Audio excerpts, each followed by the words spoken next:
Hey. I baptize you in the name of our prophet, in the name of our founders, and the name of our Lord. And make him full in the bosom of Columbus. I don't know, brothers and sisters, but this one doesn't look clean to me.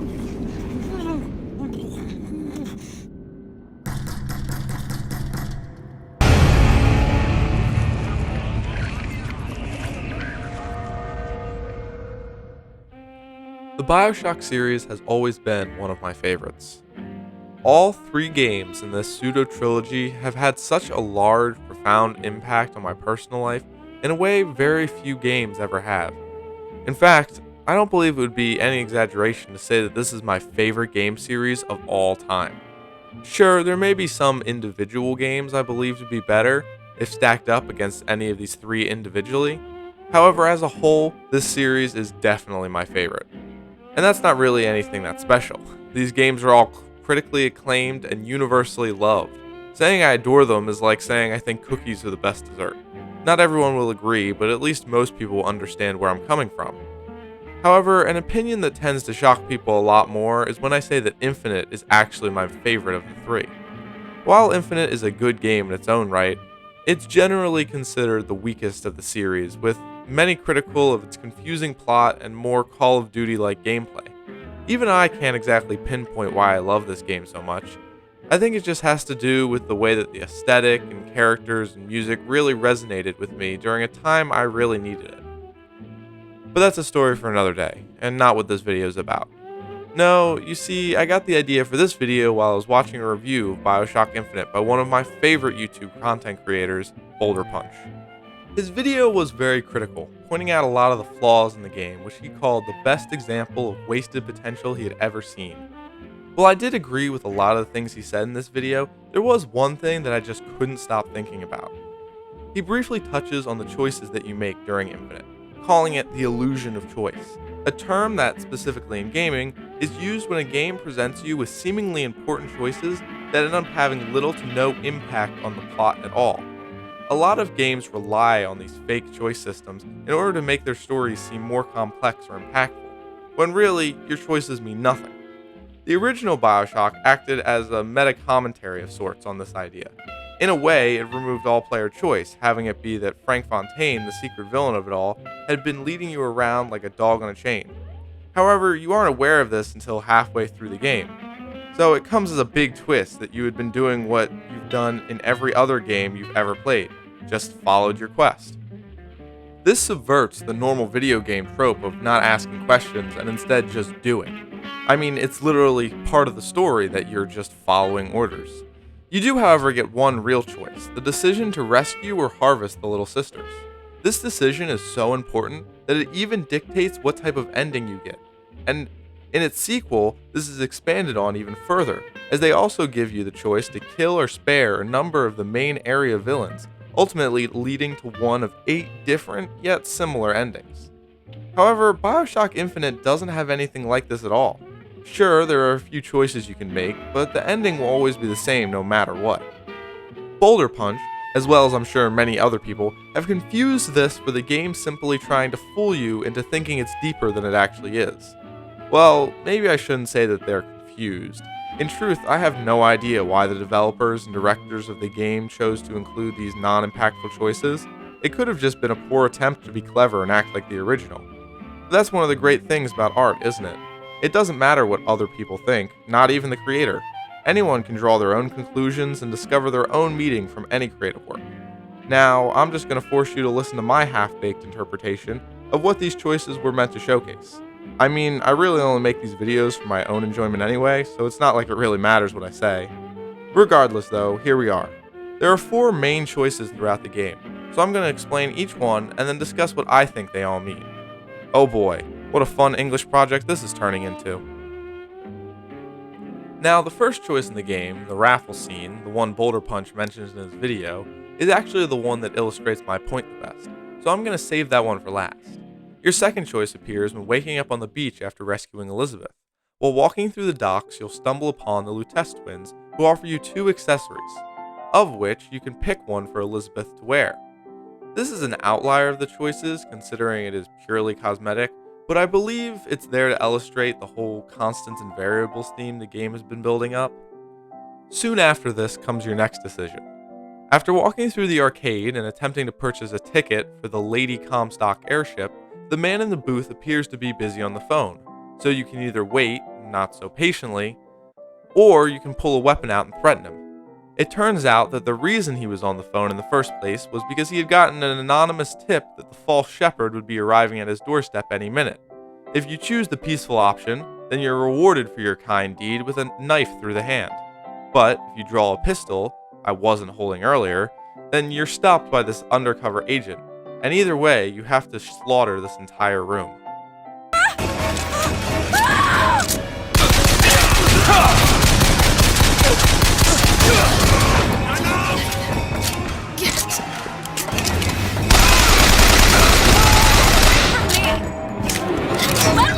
Pretty hardcore.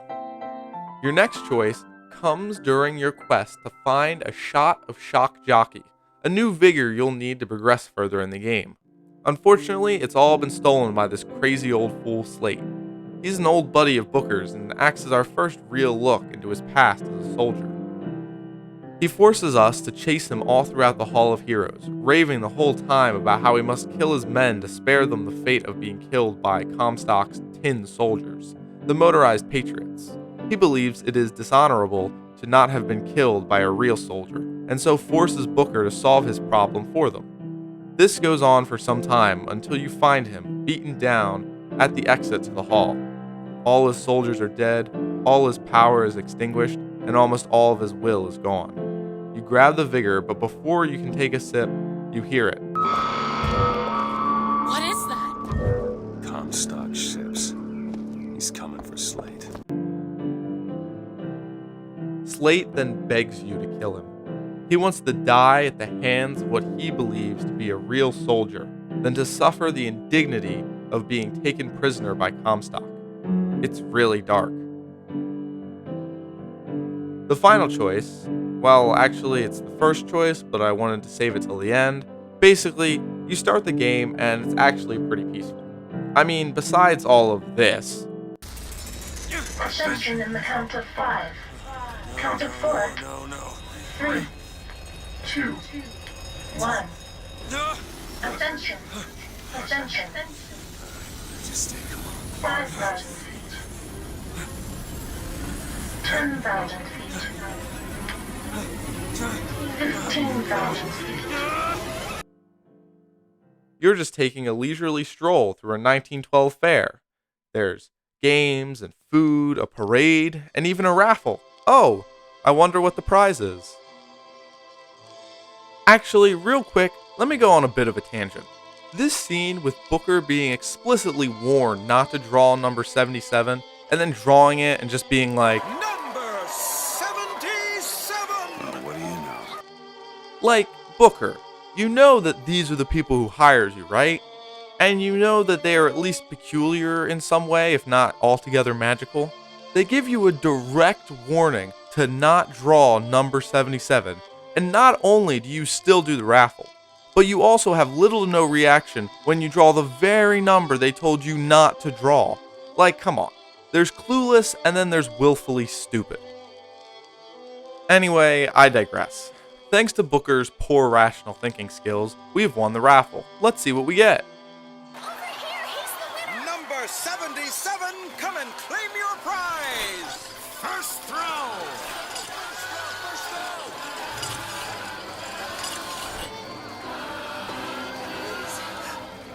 It was me! It was all me! Please! Please, what are you doing? Come on! Are you gonna throw it? Or are you taking your coffee black these days? Wow, that's really fucked up.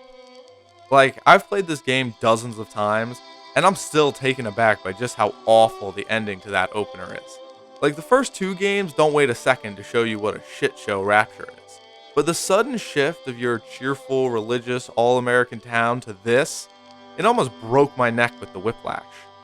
Anyway, the actual choice here is between throwing the ball at the defenseless, distraught married couple, or instead nailing Jeremiah Fink in his stupid racist face. It's not necessarily a hard decision, but most certainly an interesting one. See, I got into a stupid argument on Reddit a while ago about whether or not Booker was racist. Now I know, getting into an argument on Reddit really just proves that I'm the stupid one, but that's besides the point. Basically, the argument went like this. They claimed that Booker is racist because of this scene, and also the way Comstock turned out to be. Spoilers, they're the same person. And I claimed that he wasn't quite racist, but more accurately, he was indifferent and self-centered. Not necessarily a positive distinction, but an important one nonetheless. Booker isn't openly antagonistic toward people different than him. Sure, he dislikes Fitzroy, but that's more because he's mad that she's forcing him to participate in her war, which he doesn't want to be a part of.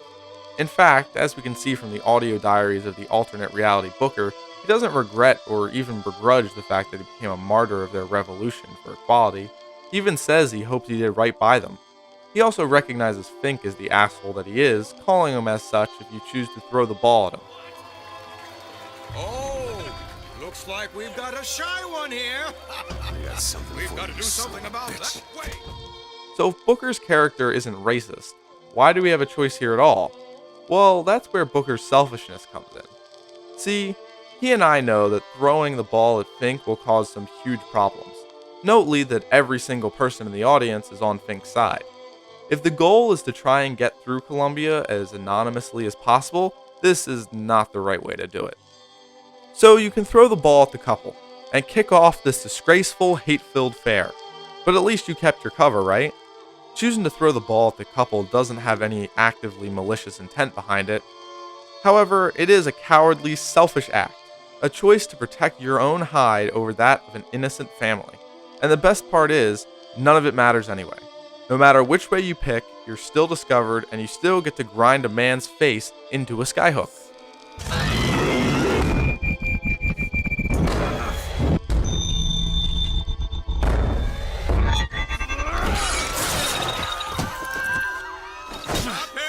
Stop him! And that goes for all the other choices as well. Whether you hold up the ticket vendor or choose to shoot Slate in the head, nothing changes story-wise and the ending is always the same. Well, that's not entirely true. There are a few notable differences. For instance, if you choose not to draw your weapon at the ticket booth, you get a knife through your hand. Either way, Elizabeth gets scared off and tries to run from you. And either way, you still have to explain to her that what you did needed to be done. You think people like that are just gonna let you walk away? You are an investment, and you will not be safe until you are far away from here. What do they want from me? I don't know. That's the last time anyone gets the drop on me. In the version of the scene where you drew your weapon and instigated the fight, this is where she ends it, still feeling cold and distant. However, in the version where you still have a hole in your hand, you get an extra scene where she patches you up. It's a good scene that shows that she at least understands the necessity, especially since in this timeline you were actually just defending yourself. If you choose this more peaceful solution, it shows Elizabeth that you're not just a whack job on a murder rampage. It proves that you're doing what you need to do to get the hell out of Columbia. And all the choices have small changes like this. If you choose to leave Slate instead of putting him out of his misery, then you can find him later deep in the bowels of Comstock's prisons, barely a shell of his former self, having been beaten and tortured to almost beyond recognition. A terrible fate for such a proud man. If you choose to help the couple by throwing the ball at Fink, then you can find them later on as well. They thank you, saying that they were only able to get away thanks to you causing such a ruckus at the fair. Look, they even give you a little gift. And this here is why I think that these choices matter. Sure, they don't have any world-changing effect on the story, but to these people, to the couple, to Slate, and even to Elizabeth, those choices do matter. Choosing to do the right thing, even when it's the hardest thing to do, is not a state of mind that could be regularly applied to Booker. And some would argue that if his fate is always the same across the infinite multiverse, then really nothing he does matters at all. But like I said, to these people, it matters. So what's the lesson? Always do the right thing. Always be nice to people. You hopefully will never have to make these kinds of choices, but the point still stands. Always do good, because even if it doesn't affect you, even if you never receive the fruits of that good action, it may impact someone else's life positively in ways you can't possibly imagine. The inevitability of it all is that we all make choices, but in the end, our choices make us.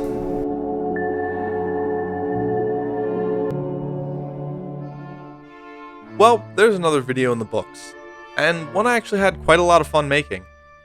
Also, because I know one of my friends is going to point it out, I came up with the title of this video before I wrote the script and thought it was so clever that I'm keeping it even if it doesn't make much sense. I only make these videos for myself anyway, so it doesn't really matter what the title is. It also occurs to me that I didn't put a spoiler warning at the beginning of this, but I mean, if you're watching this, I assume you've already played the game, so I'm not going to worry about it. Anyway, I'm going to end the video here.